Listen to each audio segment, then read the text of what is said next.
L'imam Ahmed disait innama al-hujjatu fil athar, al-hujjatu fil athar.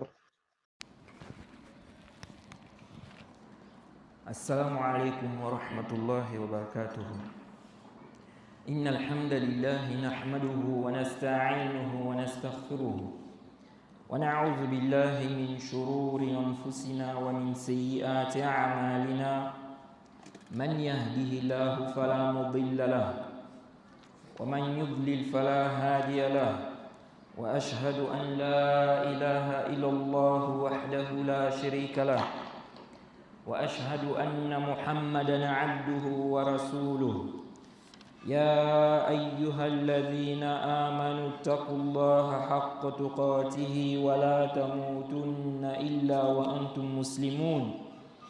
يا أيها الناس اتقوا ربكم الذي خلقكم من نفس واحدة وخلق منها زوجها وبث منهما رجالا كثيرا ونساء، واتقوا الله الذي تساءلون به والأرحام إن الله كان عليكم رقيبا.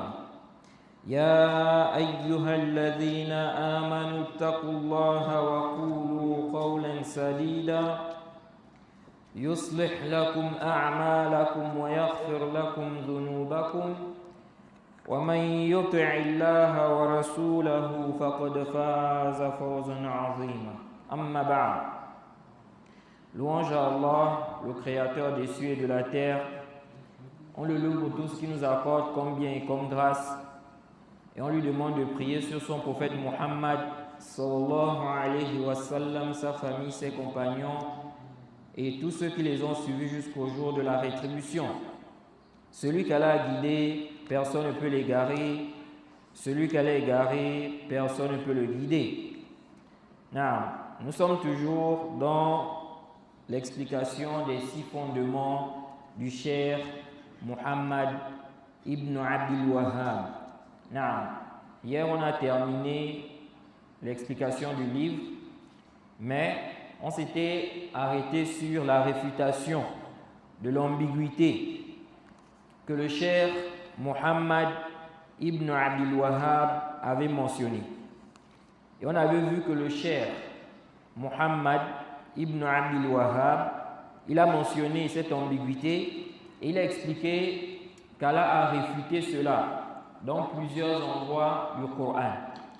Mais il n'a pas mentionné les textes par rapport à cela. De même le cheikh Ibn Uthaymin, dans son charh, il n'a pas mentionné quoi? Il n'a pas mentionné les textes réfutant cette ambiguïté. Et on a vu que l'imam Shanqiti a bien réfuté cette ambiguïté. Et il a parlé en long et en large de cette ambiguïté en réfutant cela. Ok? Dans son exégèse, on avait dit que c'est dans quel verset? Il a parlé de ça, de ce sujet-là. Dans quel verset?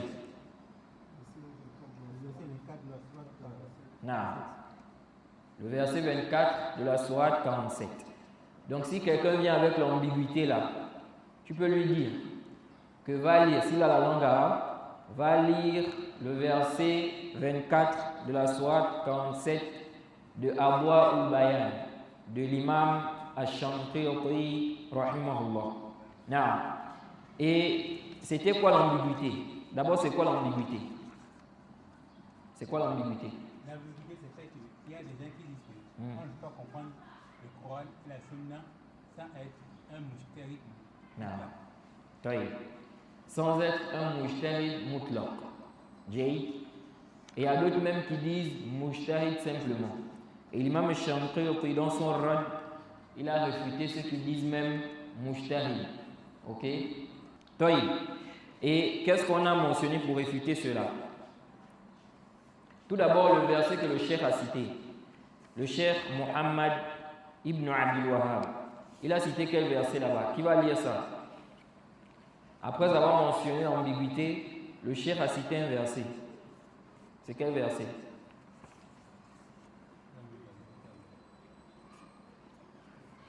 Ah, c'est quel verset là-bas? Le verset que le cheikh a cité. Après l'ambiguïté.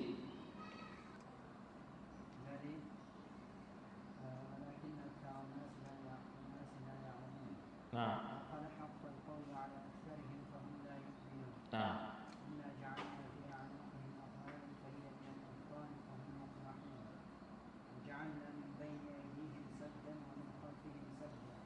Oui. C'est quel verset? Yassine, non. Verset 11 à 7 à 11. 7 à 11, hein? Oui. Non. Alors ce verset-là, pourquoi le cheikh a cité ça? Jay? Ce verset-là, pourquoi le cheikh a cité? Le cheikh Mohammed Aman al-Jami, dans son explication des 6 fondements, il explique en fait que le cheikh ici là, il a voulu mentionner le châtiment, la punition de ceux qui se détournent de la méditation du Coran, de la compréhension du Coran. C'est pourquoi il a cité quoi? Il a cité ce verset-là. Ok? Toi, quelle est la réfutation qu'on a apportée par rapport à l'ambiguïté là? Si quelqu'un aujourd'hui vient et dit personne ne peut comprendre le Coran et la Sunna, vous ne pouvez pas comprendre le Coran et la Sunna. Ce sont uniquement les mujtahidoun qui peuvent comprendre. Ok? Donc si aujourd'hui tu dis renvoyer la divergence au kitab et à la sunna, il te dit commence au kitab et à la sunna. Toi tu ne peux pas comprendre le kitab et la sunna. Tu n'es pas mujtahid. On avait mentionné la réfutation par rapport à ça. Quelle réfutation on a avancé? Non. Qu'est-ce qu'on a dit en réfutation? Comment réfuter ça? Celui qui dit qu'on ne peut comprendre le Coran et la Sunna que si on est mujtahid. On a apporté le verset 24. Il faut dire que dans le verset, Allah s'adressait aux hypocrites et... Le verset quoi? Le verset 24. De quelle sourate? Soit 47. Et dans le verset, Allah dit, ne médite-t-il pas sur le Coran? Y a-t-il des cadenas sur le cœur? Non. On a dit que dans le verset, Allah s'adresse aux hypocrites, aux mécréants. Non. Et à la base, les hypocrites et les mécréants ne sont même pas les mujtahidoun. Donc dire que pour méditer sur le Coran, il faut être mujtahid, c'est complètement caduc. Bon, là vraiment tu n'as pas bien expliqué. Hein. Là tu as expliqué en fait que quand Allah parle ici là, dans le verset, il est en train de parler des mécréants, des hypocrites. Et eux n'étaient pas mujtahidin. Et donc dire que ne peut comprendre le Coran qu'un mujtahid, c'est faux. Tu vois pas que l'explication là, il manque quelque chose? Ce qui manque là, c'est comment on appelle? Si on interpelle les, comment on appelle, les mécréants qui sont même pas à la base des musulmans, a fortiori les musulmans. Non.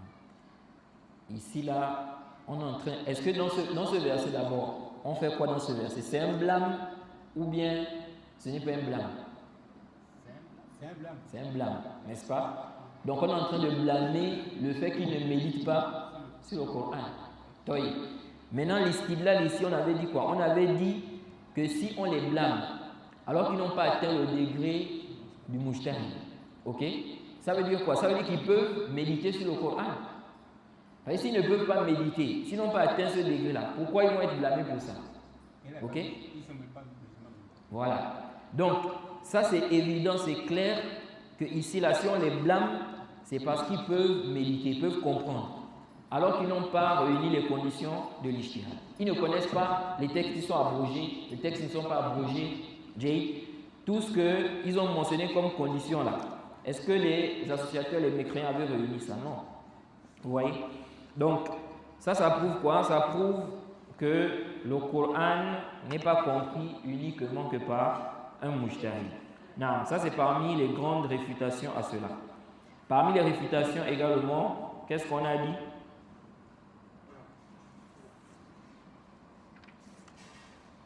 On avait aussi dit que quand on parle d'ijtihad là, ce n'est pas dans toutes les questions.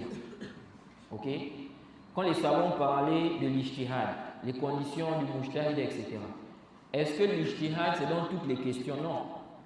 Il y a des questions qui sont claires, évidentes. Il n'y a pas d'ijtihad là-bas. Ça là, n'est-ce pas, on peut comprendre cela, même si on n'est pas mujtahid. Le commun des musulmans peut même comprendre cela. Comme quoi, l'obligation par exemple des 5 prières, l'interdiction du zina, ok, du vol, de l'injustice.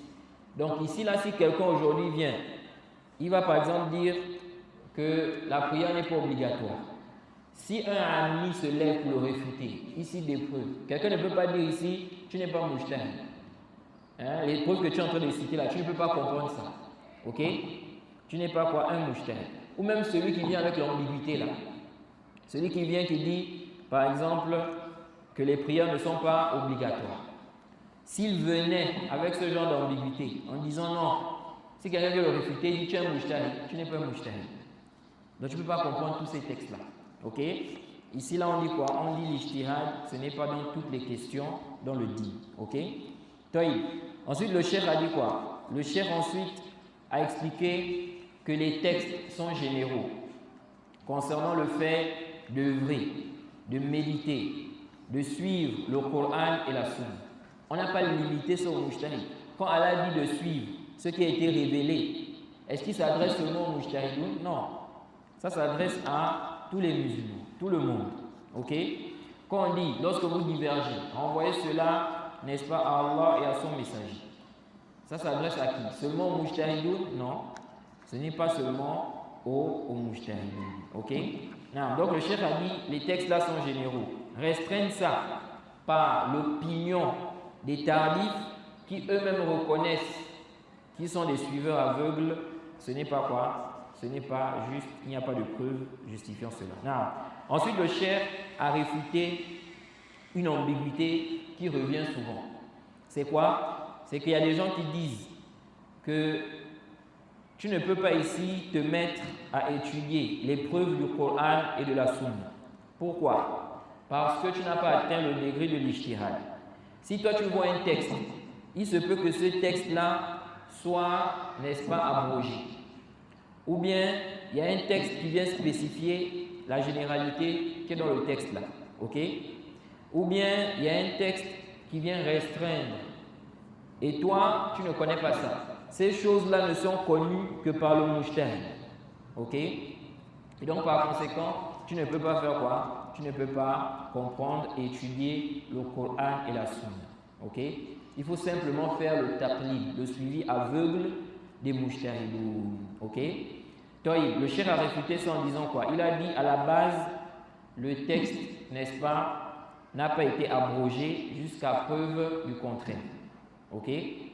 Taïb, donc il dit ici, si la personne a le texte, la base c'est de travailler avec le texte là, jusqu'à ce qu'elle aura la preuve que ce texte là est abrogé par exemple. Ok? Mais ça aussi, il faut bien qu'on puisse le comprendre. Ça peut induire des gens en erreur. Quelqu'un peut prendre un texte, il lit le texte, il dit moi je vois que le texte est général et puis il met ça en application. Ici là on dit, si la personne a fait ce qui lui incombe, ça veut dire quoi? Elle n'a pas été négligente. Ok? À ce moment on dit elle n'est pas blâmée. Supposons, quelqu'un a vu un texte, mais la personne doute du sens. Est-ce que le sens du verset là, c'est ça ou c'est ça? Qu'est-ce qui lui incombe? C'est de chercher. Demander aux gens de science. Repartir dans les livres. Ok? Ce n'est pas ici de faire quoi? De se mettre à suivre, n'est-ce pas, un avis comme ça, ou bien une position, ou bien une opinion comme ça qui lui vient dans la tête. Ok? Donc la personne doit faire quoi? Elle doit faire le bas. Ou bien la personne a écouté. Quelqu'un a dit, ce texte-là, il y a des savants qui ont dit par exemple que c'est abrogé. Ou bien ce texte-là, il y a un autre texte qui vient restreindre ça. Dans des cas comme ça, il doit faire des recherches. Ok? Ne pas faire des recherches ici pour connaître la vérité, c'est quoi? C'est une sorte de négligence. Ok? Mais si ici là, la personne est en train d'étudier, ok? En étudiant, la personne, n'est-ce pas, a vu un dalil. Ce dalil est général. Ok? La personne est en train d'étudier. Ici, là, le as, c'est quoi? C'est que la personne se base sur cela. Ok? Non. Ensuite, le cheikh a dit quelque chose et cette réfutation est encore plus forte. Il dit ici, là, que celui qui n'est pas mujtahid, ok? Qu'est-ce qu'il doit faire? Il dit quand il va apprendre les versets du Coran et les hadiths là, pour mettre ça en application, pour mettre ça en pratique, il doit apprendre en même temps, n'est-ce pas, le texte général, le texte spécifique, le texte qui vient restreindre, le texte qui vient abroger. Ok? Maintenant, comment il va apprendre ça? Le cheikh a dit ici, ça c'est une chose qui est très facile. Il demande aux savants qui connaissent. Ou bien il revient aux livres d'exégèse, aux hadiths, n'est-ce pas, de référence. Ok? Donc ça veut dire quoi? Ça veut dire ici qu'on n'a pas nécessairement, c'est pas une nécessité d'être un mujtahid pour faire quoi? Pour connaître les textes qui viennent abroger d'autres textes. Des textes qui viennent, n'est-ce pas, restreindre d'autres textes. Qu'est-ce qu'on fait? On repart aux livres des exégèses, des explications des hadiths. On pose la question aux savants. Ok? Maintenant, après ça, la personne va suivre ce qui lui apparaît comme étant juste, si c'est un sujet à divergence. Si c'est un sujet où il n'y a pas de divergence, ici, là, il n'y a pas de problème, il n'y a pas d'ishkal, la personne suit la vie là. S'il y a divergence, la personne va suivre ce qui lui apparaît comme étant quoi? Juste. Ok? C'est pour cela que nous disons que l'étudiant en sciences, par exemple, celui qui étudie, il a le droit de faire le tarjih. Ok? Si la personne est étudiée, sinon pourquoi on étudie usul al-fiqh, usul al-hadith? On étudie ça pourquoi? Ceux qui disent aujourd'hui là que non, tu ne peux pas faire le tarjih. Tu ne peux pas faire prévaloir un avis sur un autre si tu n'es pas mujtahid. Donc si tu viens, tu dis telle position, ça c'est la position que moi je suis. Je trouve que c'est la position qui est juste. Il te dit tu es mujtahid. Tu n'es pas mujtahid. Ok? Ils disent même les étudiants en sciences ne peuvent pas faire quoi? Ne peuvent pas faire le tarjih. Nous disons, quel est l'intérêt d'étudier usul al-fiqh, les fondements de la jurisprudence, les fondements du hadith, le tafsir? C'est quoi l'intérêt d'étudier toutes ces sciences-là si tu ne peux pas être à même de faire le tarjih? Donc on doit se mettre là pour suivre aveuglément. Toi, si toi tu veux suivre dans la religion, tu veux suivre les gens aveuglément, ça c'est ton problème. Ok? Mais n'impose pas ça aux serviteurs d'Allah. Okay? Quelqu'un te dit, moi je vais étudier les fondements de la jurisprudence, les fondements du hadith, okay? Le tafsir, l'exégèse, etc. Je m'avais apprendre auprès des savants pour être en mesure, lorsqu'il y a divergence, de faire prévaloir un avis sur un autre. Tu dis non, tu n'es pas mujtahid. Il faut d'abord atteindre le degré de l'ijtihad. Ça c'est quoi? Ça c'est complètement batilun et en réalité il n'y a pas de preuve qui justifie ça. Et j'avais traduit des paroles du Lajnatud Da'ima où ils ont clairement dit que l'étudiant en sciences fait quoi? Il fait le tarjih. Ok? Parmi les réfutations qu'on avait mentionnées, on avait dit quoi? On avait cité le verset 17 de la sourate 54 où Allah a dit quoi? وَلَقَدْ يَسَّرْنَا الْقُرْآنَ لِلذِّكْرِ فَهَلْ مِن مُدَّكِرٍ. Ok? En effet, nous avons rendu le Coran facile pour la méditation. Donc dire qu'on ne peut pas comprendre le Coran, c'est batil. Parce que dans le Coran, Allah dit qu'il a rendu le Coran facile pour la méditation. Et le cheikh Ibn Uthaymin dit ici là, li dhikr. Le dhikr ici là, c'est la méditation. Il dit, pour preuve, Allah dit, fahal min muddakir. Y a-t-il quelqu'un pour réfléchir?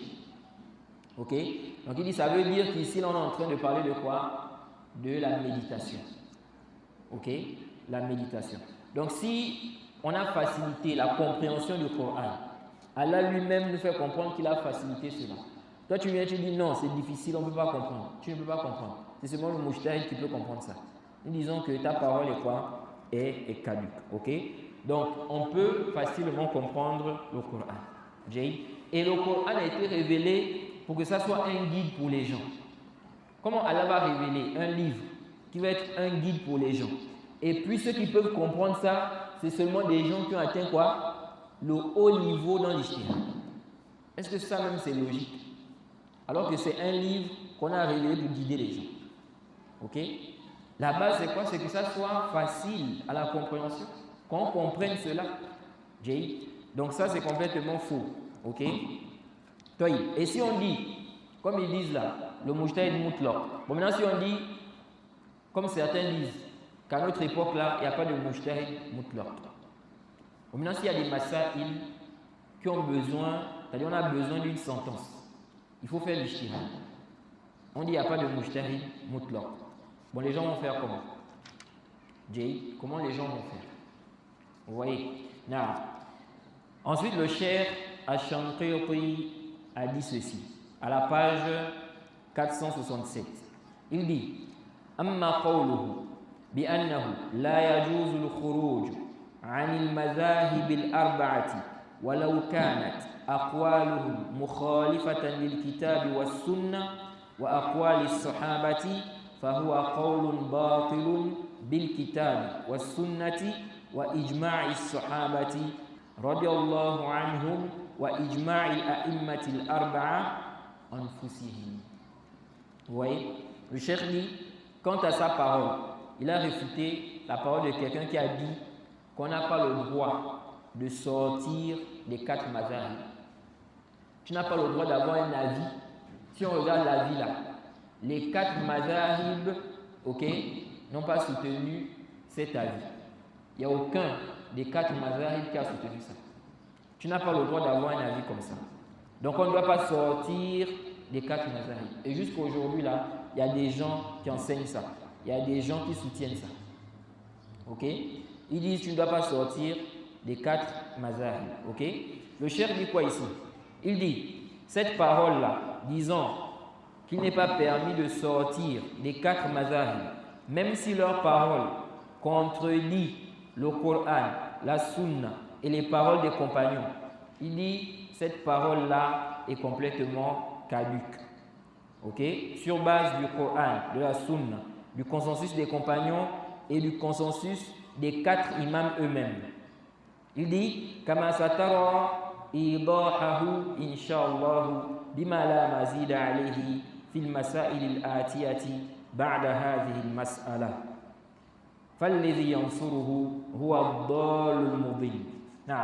Le cheikh dit, comme tu le verras clairement mentionné, n'est-ce pas, d'une clarification qui ne nécessite pas d'ajout dans les questions suivantes. Après cette question-là, il dit celui qui soutient ça, cette position-là, c'est un égaré égareur. Écoutez bien. L'imam Shanqiti dit celui qui soutient cette position-là, la position qu'il a mentionnée là, qu'on ne peut pas sortir des 4 écoles, ok? Même si leurs paroles contredisent le Coran, la Sunna, les paroles des compagnons, ok? Il dit celui qui soutient ça, c'est un égaré égaré. Maintenant, quelqu'un peut dire, est-ce que les mazahib là, ils ne se basent pas sur des preuves? Non, ils se basent sur des preuves. Et ça, c'est le véritable problème aussi de certaines personnes. Il y a des gens aujourd'hui, quand on leur dit, on suit les preuves, ok? Ce n'est pas la position du mazhab. Ils disent quoi? Ils disent, donc le mazhab ne se base pas sur des preuves. Ce n'est pas ce qui est visé.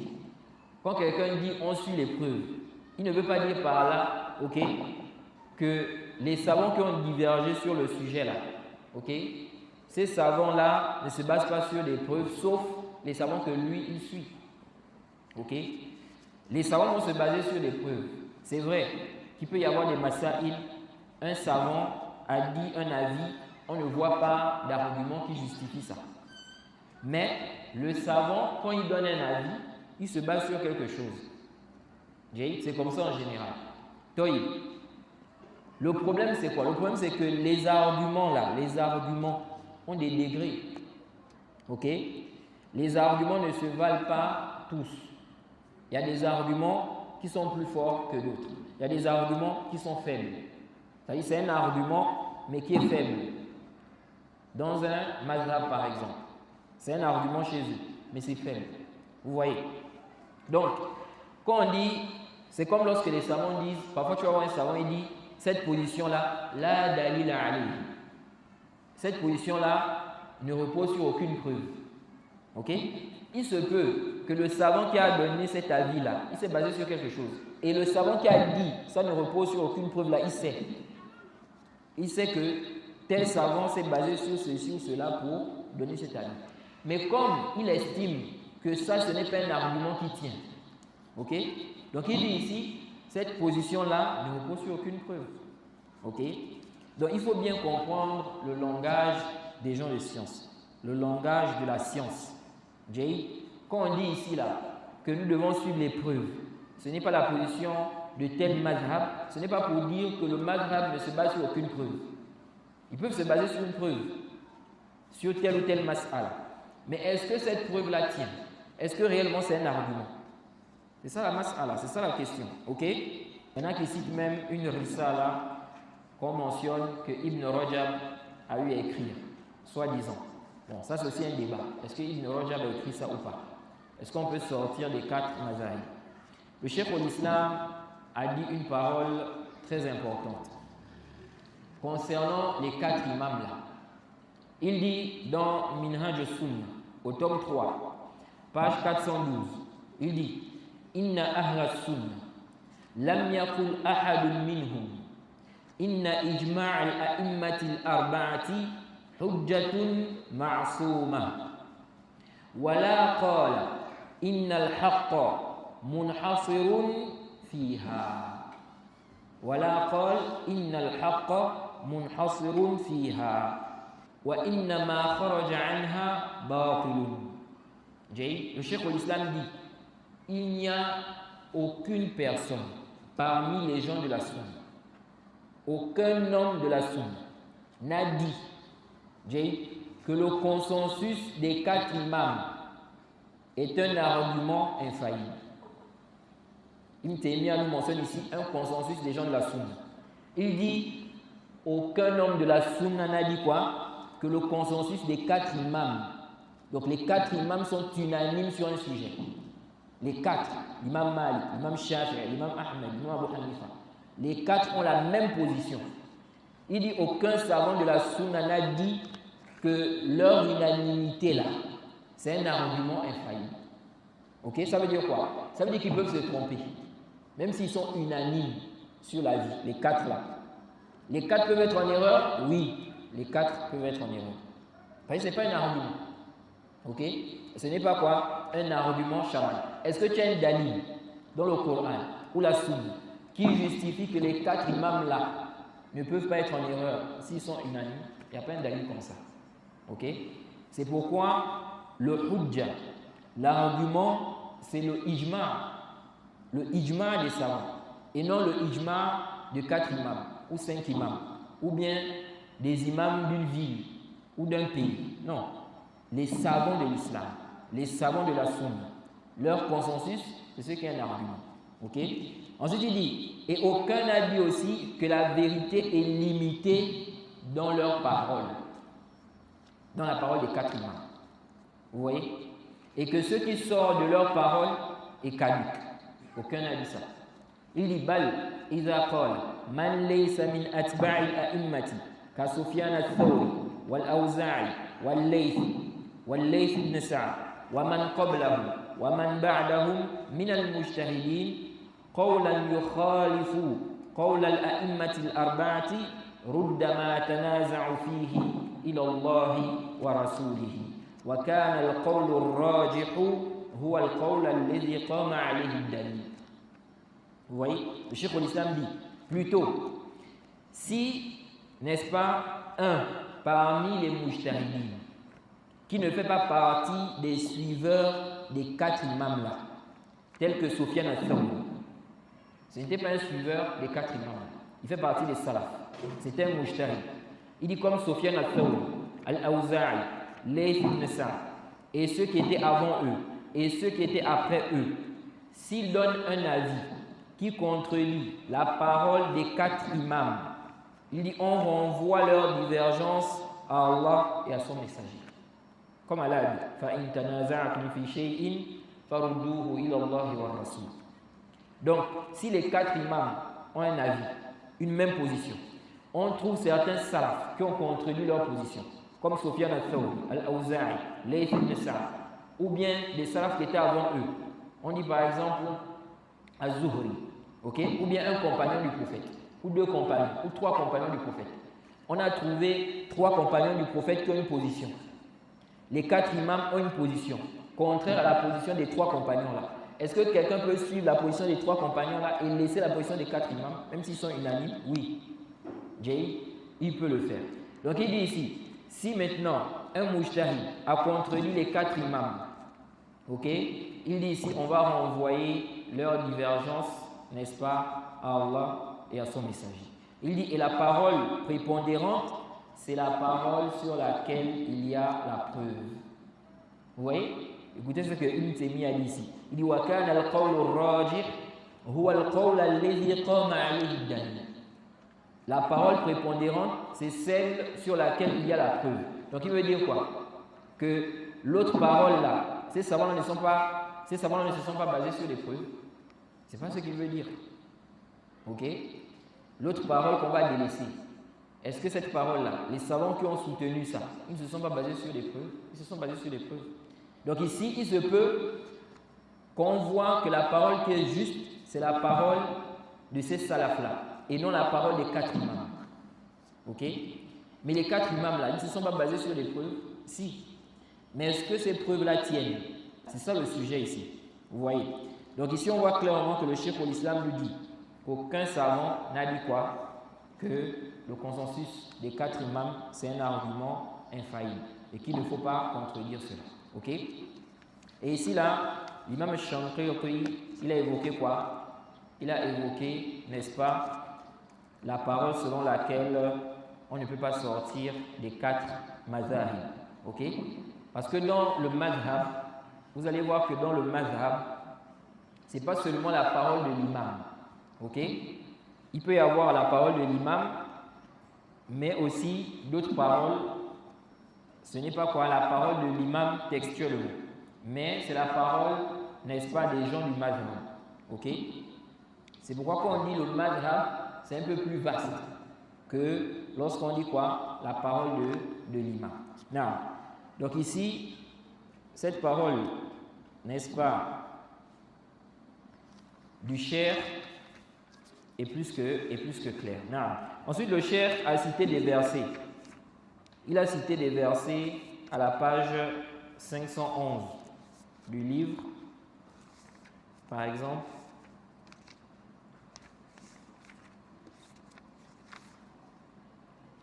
non.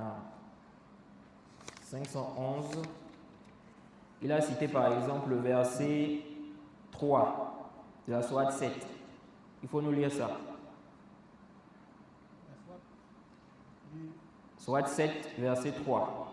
Il dit, suivez ce qui vous a été descendu venant de votre Seigneur. Non. Et ne suivez pas d'autres alliés que lui. Non. Mais vous vous souvenez plus. Non. Allah dit ici, suivez ce qui est descendu de votre Seigneur. Ne suivez pas d'autres alliés que lui. Donc quand on dit de suivre ce qui a été révélé là, ça s'adresse seulement aux mujtahidoun? Non. C'est général. On dit suivez, on s'adresse à qui?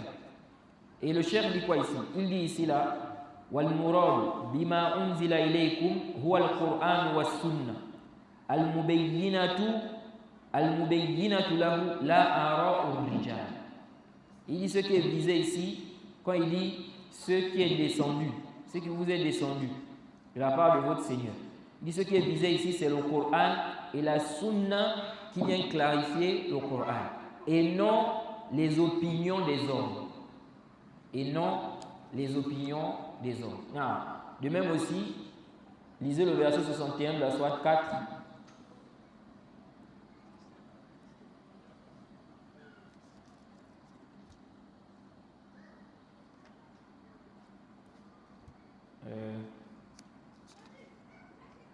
Et lorsqu'on leur dit, venez vers ce qu'Allah fait descendre. Cherchez le verset 65 aussi.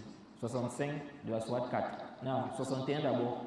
Et lorsqu'on leur dit, venez vers ce qu'Allah a fait descendre et vers le messager, qui voit les hypocrites s'écarter de nous. Non. Donc, Allah dit quoi? Lorsqu'on leur dit, venez, on va juger avec ce qu'Allah a dit et son messager. Il dit, tu vois les hypocrites se détourner. Vous voyez? C'est comme ça, il y a des gens aujourd'hui, on dit, il y a divergence. Renvoyons la divergence au kitab et à la sunna. Il dit non. Les savants ont déjà parlé. Les savants du mazhab ont dit qu'on fait comme ça. Vous voyez? Ici, le cheikh dit, فدلت هذه الآية الكريمة أن من دعي إلى العمل بالقرآن والسنة والصد عن ذلك أنه من جملة المنافقين لأن العبرة بعموم الألفاظ لا بخصوص الأسباب لا بخصوص الأسباب. Non, il dit ici, ce verset prouve, ok, ce noble verset prouve que celui qu'on va appeler pour suivre le Coran et la Sunna, mettre en pratique le Coran et la Sunna, et il se détourne de cela. Il dit, il fait partie, n'est-ce pas, du groupe des hypocrites. Il dit, car ici ce qui est pris en considération, c'est la généralité des termes et non quoi? Et non la spécificité des causes. Non. Le verset 65 de la sourate 4. Non, par ton Seigneur, il ne Cherche le verset 50 de la sourate 28. 50 de la sourate 28. Non. Il dit non, par ton Seigneur, ils ne seront pas croyants aussi longtemps qu'ils t'auront demandé de juger de leur dispute et qu'ils n'auront éprouvé nulle angoisse. Aussi longtemps qu'ils t'auront ou qu'ils ne t'auront. Aussi longtemps qu'ils ne t'auront demandé de juger de leur dispute et qu'ils n'auront éprouvé nulle angoisse pour ce que tu auras décidé et qu'ils se soumettent complètement à ta sentence. Donc on parle de qui ici? Des mujtahidoun seulement?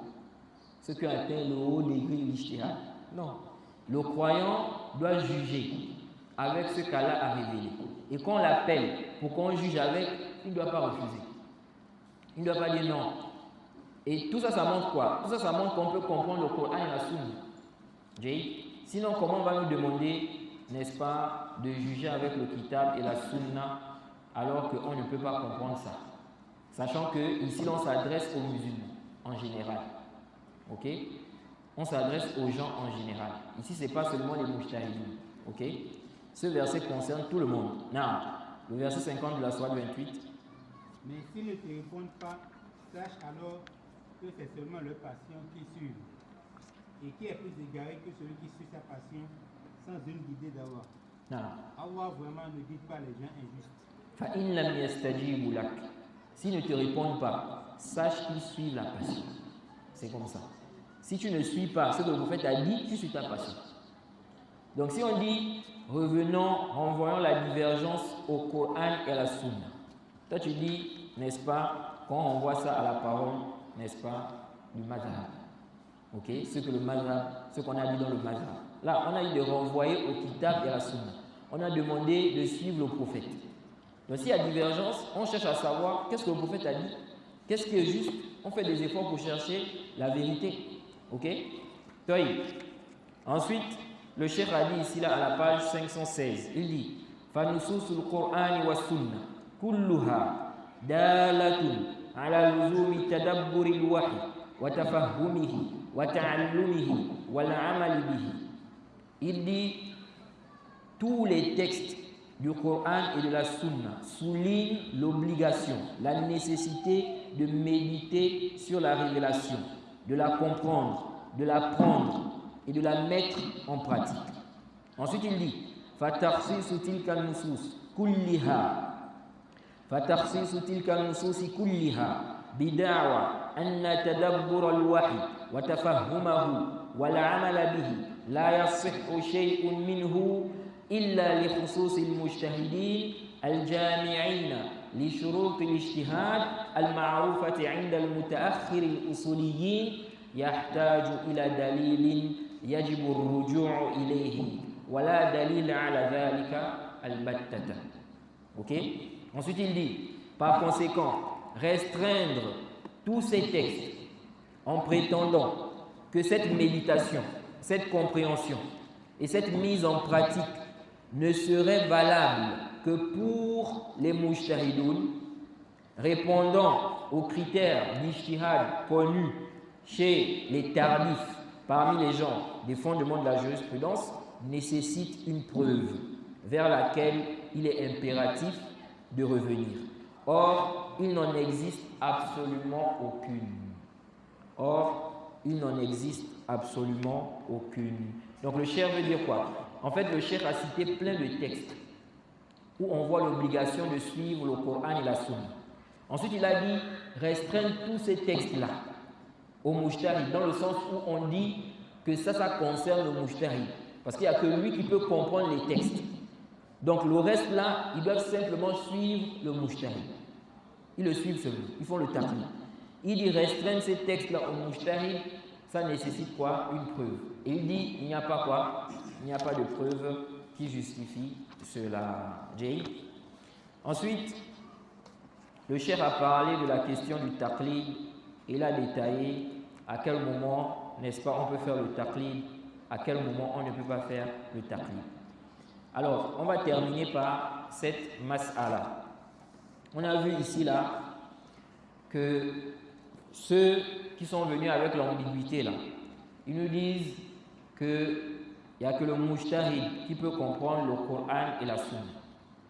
Et on a vu que ce n'est pas dans toutes les questions où il y a quoi? L'ijtihad. Ok? Donc déjà cette parole-là, dire ça pour empêcher les gens de suivre, de mettre en pratique le Coran et la Sunna, ou bien de faire des réfutations sur base du Coran et de la Sunna, sous prétexte qu'ils ne peuvent pas comprendre les preuves, ok? Dire ça déjà de manière absolue, il n'y a aucun doute que c'est quoi? C'est faux. Parce que dans l'ijtihad, même si on suppose ce qu'ils disent, même si on suppose, mais ça va être limité dans les questions à ijtihad, ok? Pas dans les questions où on ne fait pas quoi? L'ijtihad, ok? Ça là, on dit quoi? On ne peut pas venir avec cela. De dire qu'il faut être mujtahid pour comprendre. Parce que cette question-là, il n'y a pas d'ijtihad dans ça et c'est clair. Toïb. Maintenant, les questions à ijtihad là, est-ce que, parce qu'on a vu le hadith que le cheikh Ibn Uthaymin a cité, où le prophète a dit, si le hakim fait un ijtihad, ok, si il voit juste, il a combien de récompenses? Il voit juste 2. Toïb. Et s'il se trompe, il a quoi? Une récompense. Toïb. Est-ce que ce hadith-là, ça concerne seulement les questions pratiques, les questions de fiqh? C'est-à-dire, est-ce qu'il peut y avoir d'ijtihad dans les questions de croyance? Ok? Est-ce qu'il peut y avoir l'ijtihad dans les questions des croyances? Le cheikh Ibn Uthaymin a évoqué la question là dans son explication du Sahih al-Bukhari au tome 16. Ok? Lorsqu'il a expliqué le hadith en question dans le livre, n'est-ce pas, Al-I'tisam bil-Kitab wa Sunnah. L'imam al-Bukhari, dans son Sahih, il a mis un livre là-bas, chapitre Al-I'tisam bil-Kitab wa Sunnah, l'attachement au Coran et à la Sunna. Il a cité plusieurs hadiths. Parmi les hadiths qu'il a cités, le hadith que le cheikh Ibn Uthaymin a cité sur le hakim qui fait un ijtihad et qui se trompe ou bien qui voit juste. Maintenant, expliquons le hadith là. Le cheikh Ibn Uthaymin dit, donc au tome 16, page 209, il dit فَإِنْ قَالَ قَائِلٌ, si quelqu'un dit هل هذا الحديث يشمل المسائل العلمية أو هو خاص بمسائل العملية. Il dit, ce hadith-là, on dit, si le hakim fait un ijtihad, s'il voit juste, il a 2 récompenses. S'il se trompe, il a 1 récompense. Il dit, est-ce que ça englobe aussi les questions de croyance? Ou bien c'est spécifique aux questions pratiques? Ok? Aux questions quoi? Pratiques. Non, il dit, فالجواب ظاهر الحديث أنه في المسائل العملية. Il dit, ce qui est apparent du hadith, c'est que ça concerne les questions pratiques. لأنها هي محل الحكم. لأنها hiya mahallul hukm. Il dit car c'est là où on donne quoi? Le jugement. Il dit lakin al-masail al-ilmiyyata mithluha idha ijtahada al-insanu fa'addahu ijtihaduhu ila shay'in ma wa kana hadha al-ijtihadu sa'iran. OK? بحيث يكون ما قاله محتملا في اللغة العربية وفي قرينة السياق وفي محل الحكم فإنه يعذر. نعم. Il dit, ce qui est apparent du hadith, c'est quoi? C'est qu'il s'agit des questions pratiques. Il dit, cependant, les questions de croyance sont semblables. Ça, le même jugement. Il dit, si l'homme fait un ijtihad et que son ijtihad le conduit à une chose et qu'il s'agit ici d'un ijtihad qui est toléré, de telle sorte que ce qu'il a dit là, ok, c'est compréhensible dans la langue arabe. On peut comprendre ça dans la langue arabe. Ou bien il y a un indice du contexte qui justifie ça. Ok? Et ici là, que c'est acceptable comme quoi? Comme jugement. Ok? C'est tolérable. Il dit ici là, il est excusé. Il est quoi? Excusé. Ça veut dire quoi? Ça veut dire que quand on parle ici d'ijtihad, l'ijtihad, n'est-ce pas, ce n'est pas uniquement dans les questions de fiqh. Il y a des gens aujourd'hui là, ils disent qu'il n'y a pas d'ijtihad dans les questions de croyance. De manière absolue. Ça c'est quoi? C'est faux. Non.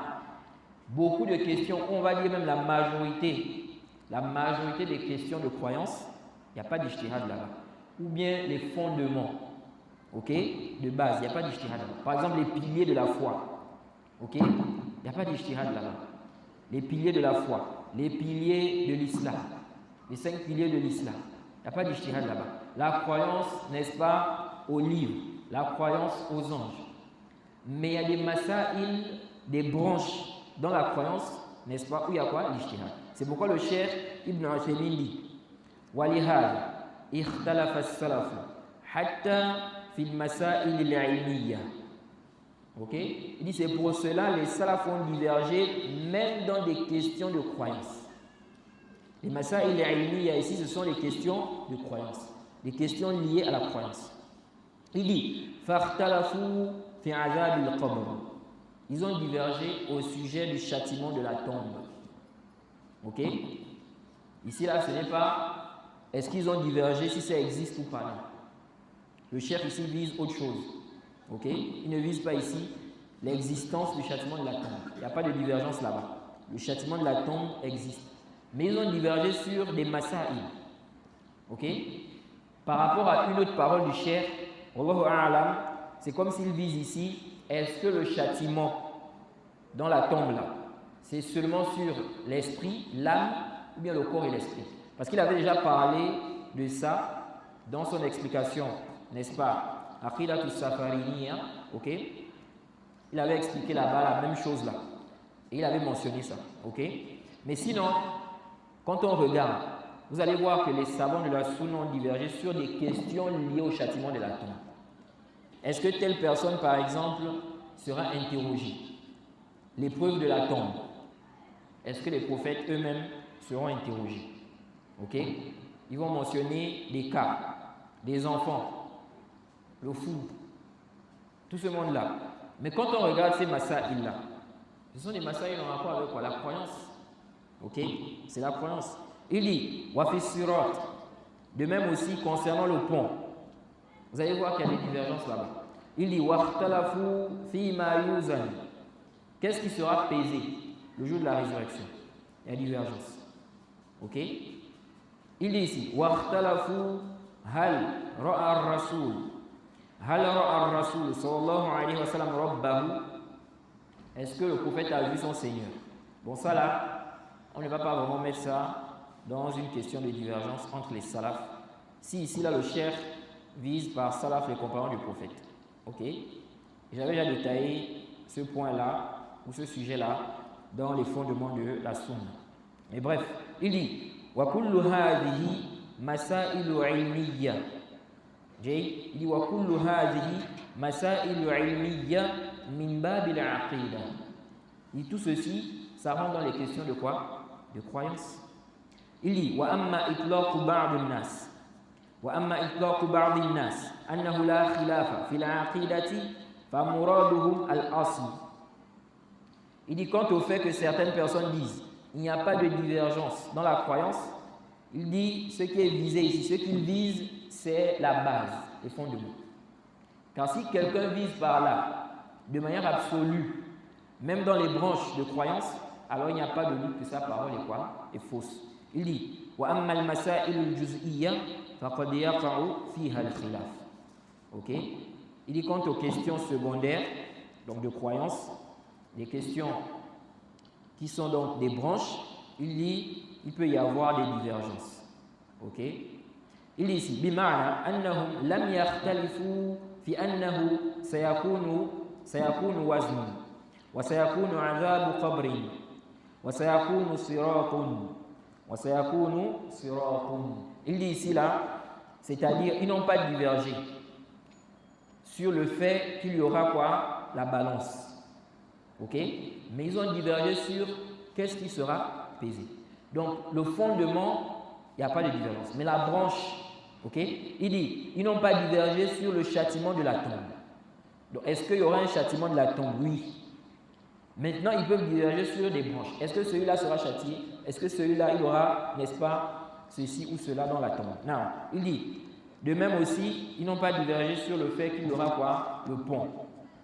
Il dit, لكن في بعض أوصاف هذه الأصول أو فروعها قد يحصل الخلاف حتى في المسائل العلمية. Il dit mais dans certaines caractéristiques de ces fondements, certaines branches, il peut y avoir une divergence même dans les questions liées à quoi? À la croyance. OK? Ensuite il a dit وأما الاجتهاد غير السائغ فلا يقبل. Il dit quant à l'ijtihad qui n'est pas toléré, on n'accepte pas ça. OK? Il dit فإذا خالف طريق السلف فإنه يبدع. Il dit si la personne contredit la voie des salafs, on le déclare innovateur. Qui dit ça? Le Cheikh Ibn Uthaymin.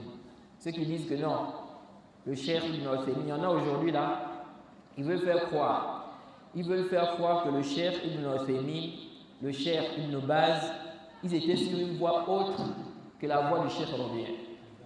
OK? Ils n'étaient pas sur la même voie. Ils ne faisaient pas le tabdir, ils ne faisaient pas le tahdir. Qu'est-ce que ça veut dire que ceux-là, ils ne lisent pas les paroles de ces savants-là. OK? Le Cheikh Ibn Uthaymin dit, si la personne contredit la voie des salafs, فَإِنَّهُ بَدَّعَ, on le déclare innovateur. Il dit, وَتَكُونُ مُعَامَلَتُهُ كَمُعَامَلَةِ كُلِّ مُبْتَدِعٍ بِحَسَبِ مَا تَقْتَضِيهِ الْمَصْلَحَةِ. Il dit, on va se comporter avec lui comme on se comporte avec tout innovateur en fonction de ce qu'implique l'intérêt. OK? Ensuite, il a dit, il se peut que l'intérêt ici soit que tu te comportes avec celui-là de manière spécifique, n'est-ce pas, avec douceur. OK? Tu vas vers lui, il vient vers toi. Ou bien ça peut être le contraire. Tu es dur envers lui. OK? Il dit tant que l'innovation là, ce n'est pas une innovation qui fait sortir de l'islam. Car celui-là, il n'a pas d'honneur. OK? Donc le cheikh veut dire quoi ici? Il veut dire ici que celui qui contredit la voie des salafs, on le déclare innovateur. Maintenant, comment on va se comporter avec lui? Il dit se peut qu'on soit doux envers lui, de manière spécifique, en fonction de quoi? De ce qu'implique l'intérêt. Comme il se peut qu'on soit dur envers ce dernier. OK? Par exemple, quelqu'un dont on voit qu'il est têtu, orgueilleux, et il combat farouchement les gens de la sunna. Ce n'est pas comme celui-là qui est têtu, orgueilleux, mais il est dans son coin. OK? Il est dans ses innovations. On lui a parlé, il fait l'orgueil, mais il reste dans son coin. Tu ne le vois pas faire la guerre aux gens de la sunna. Donc si on est dur envers l'autre, les deux, on a fait leur tabdir. On les a déclarés innovateurs. Mais à un, on n'est pas dur envers lui. Et l'autre, on est dur envers lui. OK? Pourquoi? Parce qu'il s'en prend aux gens de la sunna. Il fait quoi? Il fait la guerre aux gens de la sunna. Il est dur envers les gens de la sunna. Ok? Le Cheikh al-Islam aussi a évoqué, n'est-ce pas, ce point-là. Il a dit dans Majmu' al-Fatawa, il dit au tome 19, page 208, il dit wa fil masail al-ilmiyya ma la ya'famu al-mutanazi'una fihi katanazu'i as-sahabati hal ra'a Muhammadun rabbahu katanazu'ihim في بعض النصوص هل قاله النبي صلى الله عليه وسلم أم لا وما أراد بمعناه وكتنازعهم في بعض الكلمات هل هي من القرآن أم لا وكتنازعهم في بعض معاني القرآن والسنة هل أراد الله ورسوله كذا وكذا.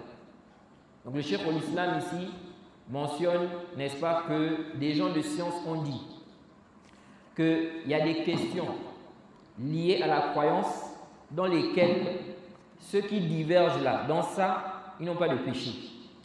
Ok? Même si ce sont des questions de croyance. Il dit ici là, comme la divergence des compagnons, est-ce que le prophète Mohammed a vu son Seigneur ou pas? Ok? Il dit de même leur divergence sur certains versets, sur certains textes. Est-ce que le prophète a dit cela ou non? Ok? J'avais dit ici là que parmi les grandes preuves qui montrent que les gens de la Sunna ont divergé sur des questions de croyance, j'avais dit quoi? Parmi les grandes preuves qui montrent ça, on a quoi? Hein? La réalité. Et j'avais dit il suffit de lire les exégèses. Prenez seulement le tafsir. On n'a pas besoin d'aller loin. Vous prenez le tafsir, vous lisez l'exégèse des versets, vous allez voir plein de divergences là-bas, plein de divergences sur les questions de croyance. Ce sont des questions de croyance. Il dit ici là, comme la divergence sur certains textes. Est-ce que le prophète a dit ça ou pas? Ils ont fait rentrer ça dans les questions de croyance. Cette divergence-là, on est en train de diverger. Est-ce que le prophète a dit cette parole-là? Toi, tu crois que le prophète a dit. L'autre croit que le prophète n'a pas dit. C'est pas la croyance, ça? C'est la croyance? Ou bien? C'est la croyance? Un dit le hadith là est da'if, donc moi je ne crois pas que le prophète a dit. L'autre dit c'est pas da'if, donc je crois que le prophète a dit. C'est la croyance? C'est comme la divergence sur Tariq al-Salah. Le Athar ibn Shaqiq. Un dit c'est authentique, il croit que les compagnons c'était leur position. L'autre dit moi je crois que c'était pas la position des compagnons, de tous les compagnons. C'est la croyance. Il dit ici وَمَا أَرَادَ بِمَعْنَاهُ. De même quand il diverge sur le sens, qu'est-ce que le prophète a dit dans cette parole? Ils disent aussi, de même la divergence sur certaines paroles. Est-ce que ça fait partie du Coran ou pas? Certains mots. Quand vous regardez, quand vous lisez les tafassirs, vous allez voir, il y a certaines, on va dire, certaines paroles ou certains mots. Les savants ont divergé. Est-ce que ça là, c'est parmi les qira'at ou non? Ça, c'est la croyance. Toi, tu crois que ça fait partie, n'est-ce pas, du Coran. L'autre dit, ça ne fait pas partie du Coran. C'est la croyance. Il dit ici, de même leur divergence concernant, c'est là où je voulais en venir. De même leur divergence concernant certains sens du Coran et de la Sunna. Est-ce que Allah et son messager ont disé ceci ou cela? Vous voyez? Ils ont fait rentrer ça dans la croyance. Qu'est-ce qui est visé par le verset là? Certains ont dit c'est ça. D'autres ont dit non. Ce qui est visé, c'est ça. Quand vous regardez, c'est une question liée à la croyance. De même, le Cheikh al-Islam, il dit quoi? Il dit concernant le tafsir, l'exégèse. Il dit dans le Majmu' al-Fatawa, tome 6, page 60. Il dit, parlons donc de quoi? Des questions liées à la croyance. Il dit, ces questions-là peuvent être quoi? Indiscutables. Il n'y a pas de débat. Ok? Maintenant, il dit وَقَدْ تَكُونْ اجْتِهَادِيَّةً. Vous voyez? C'est une question de croyance. Il dit ça peut être une question indiscutable. Ok? Il n'y a pas de débat là-bas. Il n'y a pas de discussion. On ne peut pas comprendre autre chose. Il dit, mais ça peut être aussi ijtihadiyya. Ensuite, il a dit, ceux qui justifient, ok, l'ijtihad dans les questions de pratique justifient aussi quoi? L'ijtihad ici. Ensuite, il a donné des exemples. Il dit, وكثير من تفسير القرآن أو أكثره من هذا الباب.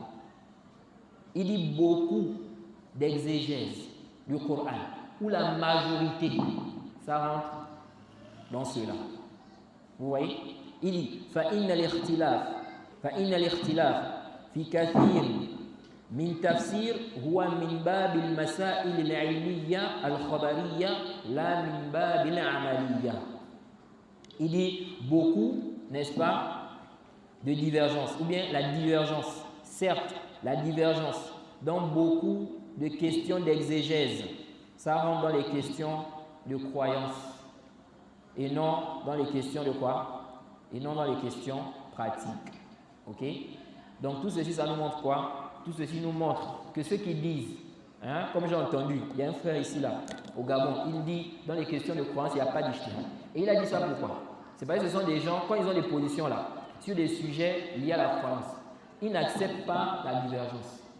Même si les savants de la Sunna ont divergé, ils n'acceptent pas. Donc il dit dans les questions de croyance, il n'y a pas de divergence là-bas. Il n'y a pas de divergence. Et il dit il n'y a pas d'ijtihad. Il n'y a pas quoi? D'ijtihad. Ça c'est quoi? Ça c'est faux. Ok? C'est complètement faux. C'est pourquoi moi je m'étonne. Certains gens de science, quand on leur pose la question, est-ce que les salafs ont divergé dans les questions de croyance? Certains gens de science disent non. Les salafs n'ont pas divergé. Et tu vois ces mêmes savants-là, quand ils parlent des questions, celui qui laisse le jeûne, la zakat, la prière, le hajj, ils disent les salafs ont divergé sur le takfir de celui-là. Ça, c'est une divergence qui est connue. Celui qui ne jeûne pas, est-ce qu'il est musulman ou pas? Les salafs ont divergé. Celui qui ne donne pas la zakat, est-ce qu'il est musulman ou pas? Celui qui ne fait pas le hajj, est-ce qu'il est musulman ou pas? Tout ça là, les salafs ont divergé dans ça. Tariq as-salat, les salafs ont divergé. Vous voyez? Mais cette divergence-là, si on regarde bien, ce sont des divergences qui sont liées à la croyance. Donc comment on va dire non? Les salafs ont divergé ici, sur Tariq as-salat, sur machin, sur zakat, sur le hajj. Et puis quand on te demande, est-ce que les salafs ont divergé dans les questions de croyance, tu dis non. Et pourtant toi tu dis les salafs ont divergé sur ça là. Ça c'est des questions liées à la croyance. C'est vrai qu'il y a des savants qui mentionnent ça dans les questions quoi? Dans les questions liées au qada, ok? Le jugement, n'est-ce pas, du juge, des questions liées à la pratique. Mais ce ne sont pas des questions purement pratiques. La prière, c'est vrai, on pratique. Mais c'est aussi lié à la croyance. Parce que là, on est en train de parler du takfir. Toi, tu crois qu'il est musulman. L'autre croit qu'il n'est pas musulman. C'est une croyance. Vous voyez? Donc, c'est une question de croyance. Donc, nous disons cette parole-là, même si certains savants peuvent dire ça, ce n'est pas vrai. Ok? De dire qu'il n'y a pas de divergence dans les questions de croyance. Ce qu'on dit, c'est qu'il y a des divergences, mais dans les branches de quoi? De la croyance. Et on a dit qu'il ne faut pas avoir peur. Pourquoi? Parce que la divergence qui est tolérée, c'est la divergence. C'est quelle divergence? La divergence qui est tolérée, c'est les gens de la Sunna. C'est tout. Donc on ne doit pas avoir peur pour dire que non, si on dit ça, les Ahl Bida vont dire bon, nous aussi, on peut diverger dans la croyance. Non. Parce que la divergence qu'on tolère, c'est chez les gens de la Sunna seulement. Si on regarde la masse alala, on voit que chez les gens de la Sunna, il n'y a pas de divergence. Ici, là, tout ce que tu peux emmener, là, on ne prend pas ça. Ok? Mais si les savants ont divergé, ici, là, c'est une divergence qui est quoi? Qu'on prend en considération. Tant que c'est une divergence, n'est-ce pas, tolérée. Ok? Parce qu'on avait aussi dit, ce n'est pas toute divergence, même chez les gens de la Sunna qui est quoi? Qui est tolérée. Non, on s'arrête ici. On demande qu'elle nous facilite. Alhamdulillah, on a terminé avec, n'est-ce pas, le livre. Okay? Donc, après le Ramadan, on ne va pas commencer les cours la première semaine qui suit le Ramadan. De même aussi la semaine d'après. Ok? On va commencer après. Donc après combien? 2 semaines. Inch'Allah. Le temps de se reposer. Dans la 3e semaine. Le temps de se reposer, Inch'Allah. Ah. Bon, je pense que c'est l'heure de la rupture. Subhanakallahumma wa bihamdik wa ashhadu an la ilaha illa anta astaghfiruka wa atubu.